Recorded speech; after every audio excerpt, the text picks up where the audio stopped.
আসসালামু আলাইকুম রহমতুল্লাহি আবরাকাতু। সুপ্রিয় দর্শক শ্রোতা, মক্কা থেকে মদিনায় হিজরতের পথ ধরে পায়ে হেঁটে যাত্রায় আমরা এই পর্যন্ত এসেছি।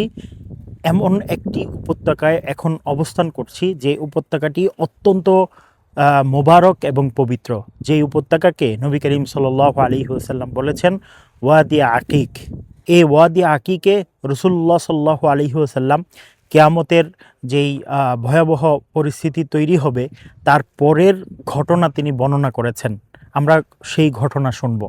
ये वादी मुबारक है। हुज़ूर पाक सल्लल्लाहु अलैहि वसल्लम यहाँ से गुज़रे तो यहाँ पर जब ये जुस जास का के पौधे आए, ये जुस जास के पौधे हैं और ये उसका फूल भी है, उसकी अच्छी खुशबू होती है। तो हुज़ूर पाक सल्लल्लाहु अलैहि वसल्लम ने यहाँ पर रात गुजारी, यहाँ पर मुसल्ला भी बनाया, नमाज़ें भी पढ़ी और दूसरे दिन हुज़ूर पाक सल्लल्लाहु अलैहि वसल्लम ने मदीने दाखिल होने की तैयारियाँ की। বিশ্বের সবচেয়ে বড় ডিজিটাল উম্মাতে যুক্ত হন। এখনই ডাউনলোড করুন আলফাফা কমিউনিটি।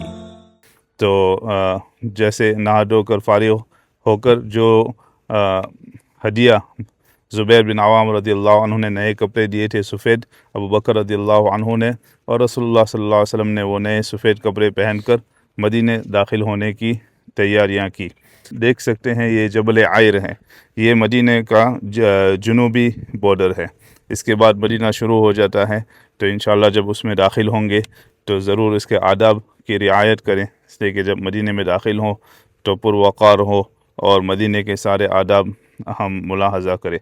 हुज़ूर पाक सल्लल्लाहु अलैहि वसल्लम को मदीने से बहुत मोहब्बत थी और हदीस में ये भी आया है, जिस शख्स के पास इस्तिताअत हो तो वो मदीने में रहकर अपनी ज़िंदगी बसर करे और मदीने में ही उसकी मौत आए, ताकि क़यामत के दिन मैं उसका शहीद और मैं उसका सिफारिशी बन जाऊं। और हुज़ूर पाक सल्लल्लाहु अलैहि वसल्लम ने यह भी कहा कि मदीना उनके लिए बेहतर है। अगर वो मदीने की कीमत जान ले तो मदीना छोड़कर कहीं न जाए, लौ कानू यालमून। अल्लाह ताला हम सबको इस पर अमल करने की तौफीक नसीब फरमाए। রসুল্লাহ সাল্লাল্লাহু আলাইহি ওয়াসাল্লাম এই উপত্যকা দিয়ে যাওয়ার সময় তিনি এখানে একটি মসজিদও নির্মাণ করেছেন। সেই মসজিদে তিনি নামাজ আদায় করেছেন। মুফতি আবদুল্লাহ তামিম, সময় সংবাদ, সৌদি আরব।